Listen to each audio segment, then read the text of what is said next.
Welcome to the last breakfast. Please enjoy the video. You start by getting immediate access to the QR itself and your device camera. Point the camera at the code, steady your hand, and let the scanner detect the pattern.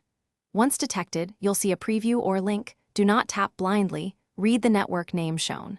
Make sure camera permissions are granted, and if you use a dedicated scanner app, confirm it's set to read Wi-Fi payloads. This first move gets you into the flow fast and reduces errors later. Once the scanner shows the Wi-Fi data, read the SSID and security type. This is why you scanned. If the password appears or there's a connect button, use it to join. If only an export or copy option exists, copy credentials to the clipboard. On Android, you often get a direct connect prompt. On iPhone, you may have to open settings to add the network manually. Make sure the authentication matches your network. Using the wrong type prevents connection even with the correct password. Complete the process by tapping Connect or entering the scanned SSID and password into your Wi-Fi settings.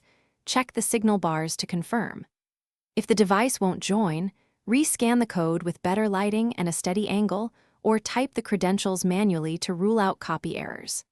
If problems persist, toggle Wi-Fi off and on, restart the device, and ensure the router is broadcasting the correct SSID. One quick tip: test the password by copying it into notes first to verify characters. Thanks for watching. If this was helpful, leave a like and consider subscribing. See you next time.